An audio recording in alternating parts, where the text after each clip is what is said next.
আপনারা দেখছেন news UNI. দেখতে থাকুন, সঙ্গে থাকুন। একমাত্র আমাদের সহানুভূতি ওনার সাথে।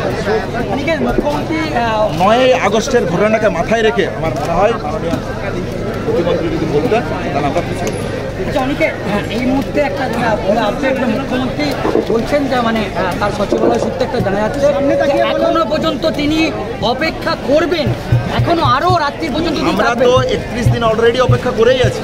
আচ্ছা, আজকে রাতেও অপেক্ষা করছি। আচ্ছা, আমরা শুধু এইটুকু বলেছি যে আমরা যা পদক্ষেপ চাইছি তার কাছ থেকে এই যে এই মেলটাকে আমরা প্রত্যাখ্যান করলাম।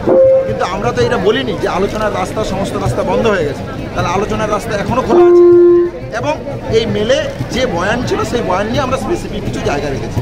যেমন সংখ্যার কথা আমরা বলেছি, যেমন সিনিয়র রিপ্রেজেন্টেটিভের ডেফিনেশন কি আমরা জানি না। তাহলে এইরকম কেন বারবার হবে যে সিপি স্যার যেমন বললেন যে আমার মুখ্যমন্ত্রী যদি মনে করেন আমাকে সরিয়ে দেবেন, প্রিন্সিপাল সেক্রেটারি বলতে পারেন যে আমাকে যদি মুখ্যমন্ত্রী মনে করেন সরিয়ে দেবেন। তাহলে আমরা চাইছি যে প্রপার অথরাইজ যার কাছ থেকে মনে করি যে এই দাবিগুলো আমরা পেতে পারি, সেই দিক থেকে যদি সদর্থক বার্তা আসে তাহলে অবশ্যই আমরা বিবেচনা করি। আচ্ছা, সেই মেলটা কি নবান্ন থেকে আসতে হবে না হেলথ সেক্রেটারি থেকে গেলেও হবে? আমার মনে হয় যে পারবে, আমাদের যে 4 দফা দাবি আমার মনে হয় সবাই এখন জানে, সারা বাংলা জানে। তাহলে যে এই 4 দফা দাবি নিয়ে অ্যাপ্রোপ্রিয়েট অথরিটি বলে মনে হয় তার কাছ থেকে এলেও। আর তোমরা যেটা বললে সেটাই মেলে উত্তর আকারে দেবে? হ্যাঁ, অবশ্যই উত্তর যা আকারে দেবো সেটা আপনাদেরকে জানিয়ে দেবো। এখন অবস্থান চলছে তোমাদের এখানে? আমরা মেলের উত্তর দিয়ে আপনাদেরকে জানিয়ে দেবো। এখন আজকেই দেবে সেটা?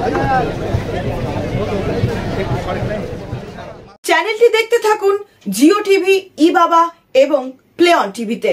সঙ্গে থাকুন, সঙ্গে আছি। नमस्कार, आप देख रहे हैं न्यूज यूएनआई।